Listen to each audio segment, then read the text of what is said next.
LoatheCast. LoatheCast. But one day I walked down the Minko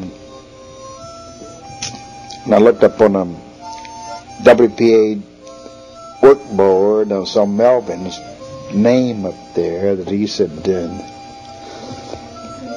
he was going to put 4 head of mules up on a WPA project. And we had sold everything, so he had come to California, so I went in and told him, gee, I'm Melvin Chastain. So they said, okay, you can put your mules on the job. So then I had to go and try to get me 4 head of mules put on the job, and Mr. Willis talked Dr. Human and notion of letting me put 4 head of his mules on the job. So at 15-year-old, I took 4 head of mules, and I, with help of Ernest, loaded up my wagon. I took off and went over to a road job, which was about 10 or 15 miles from there. And they laughed at me when I got there, you know. I'm a rat in a cage, hooked to electrodes that give me a thrill when I push a button. And I like the thrill, so I push the button a lot. I ignore food, water, sex, all of it just for the rush of the induced thrill. Now that's cynical and farcical, but ain't it the truth? I'm just a rat in a cage. Just a rat in a cage. That was Pat Daly. Hang in there, Pat. Hey, up next is something you should enjoy.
Black cat.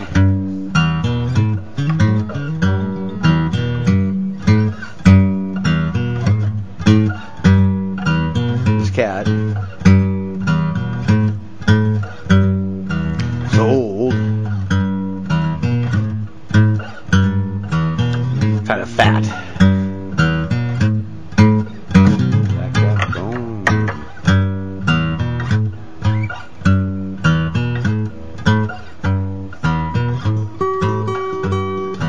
One day,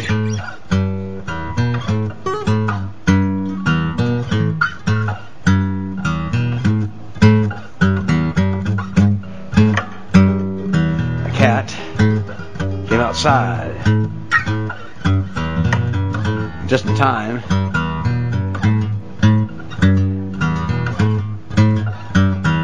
to see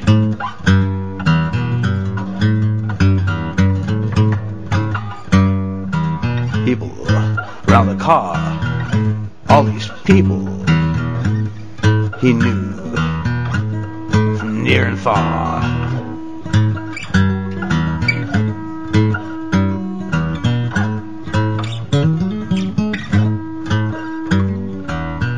Well, the cat came over under the car. He sat a while, and then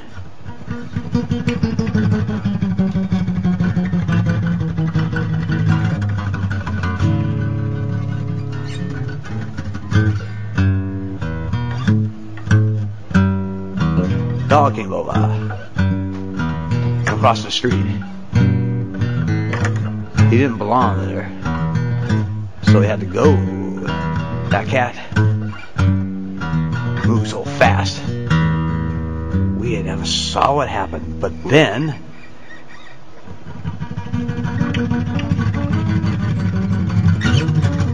the bomb fell. And that cat did raise hell.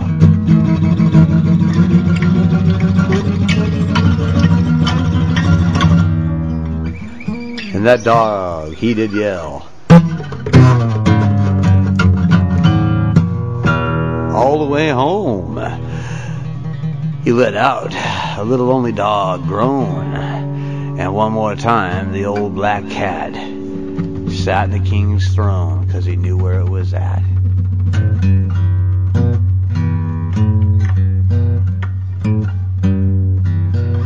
And that's the story.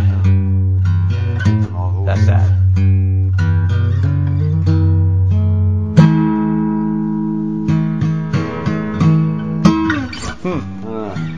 That was good.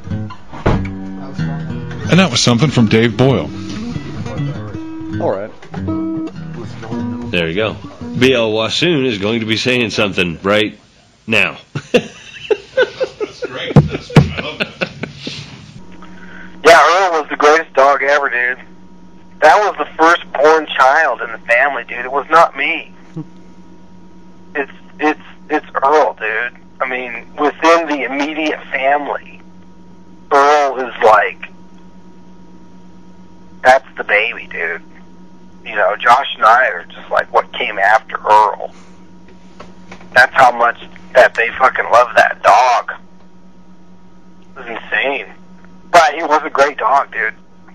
My Earl story, other than like falling asleep on him, you know, when I was a kid, because he was like a big fucking pillow, was we had an Australian Shepherd named Hank, who was just the meanest motherfucker ever. I hated that dog so much.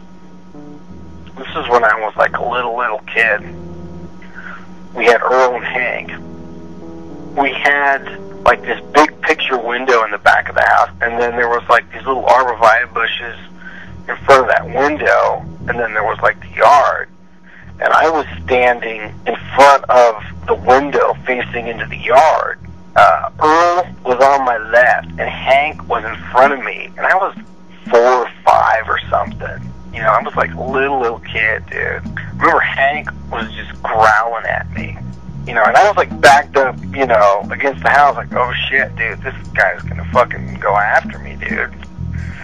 And Hank was growling at me, and Earl was sitting there, and Hank's like getting ready to jump on me, and Earl just starts barking at Hank.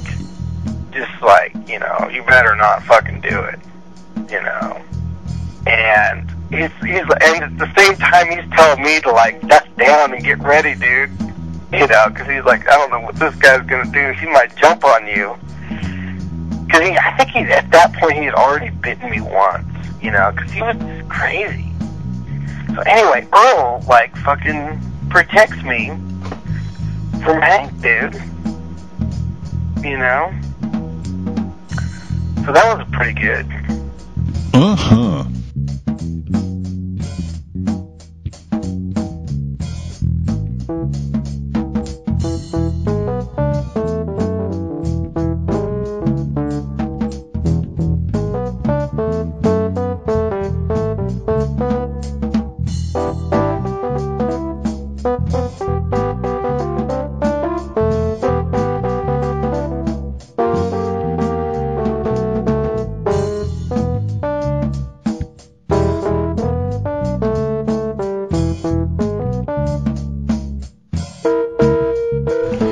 Here we go.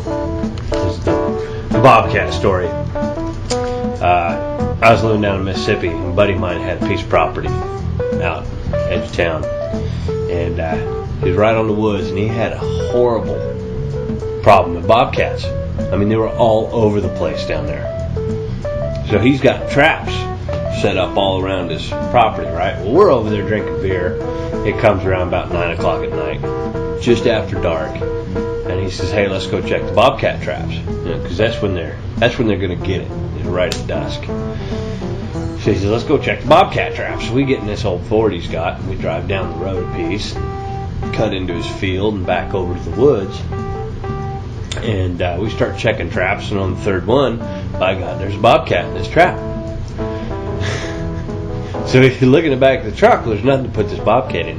He's got this old Samsonite suitcase, one of those hard shellback ones. And he says, grab that suitcase. We're going to throw that Bobcat in that suitcase. And I was like, there's no way we're going to get that Bobcat into that suitcase without it tearing one of us up.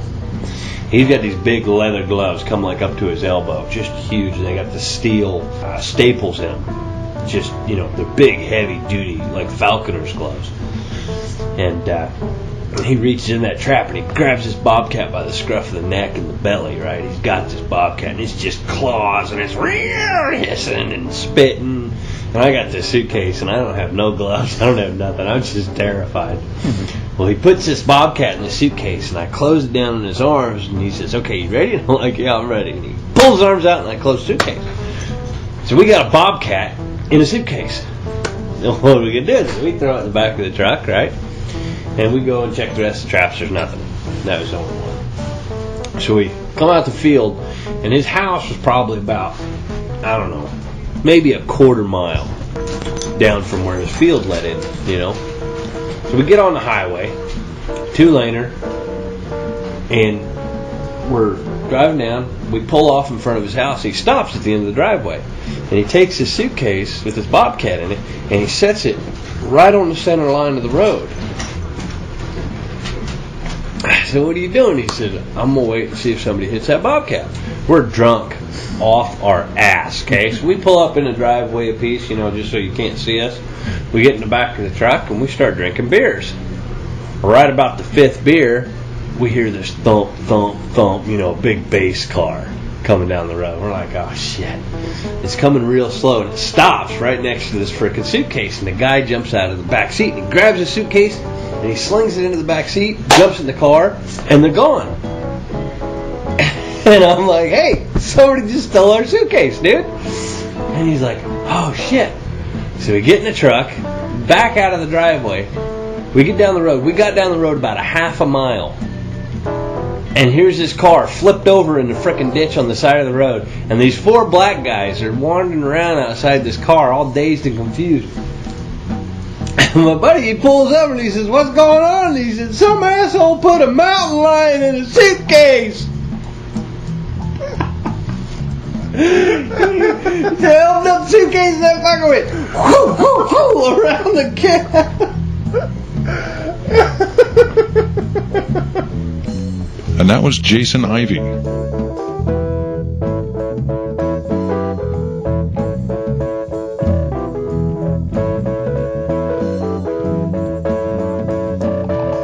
The phone line is open and you should call, even if you loathe us.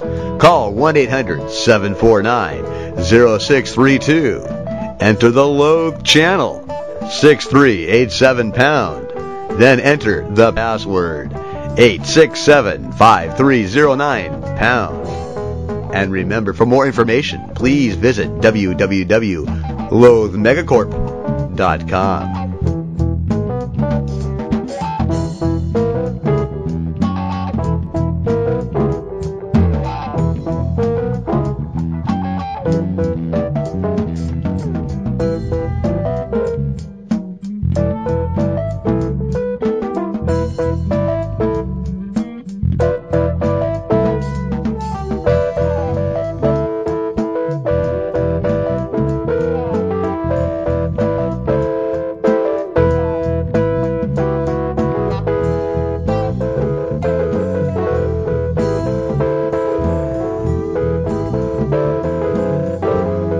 Thanks for listening. We'll be back in a few minutes with part 2 of LoatheCast.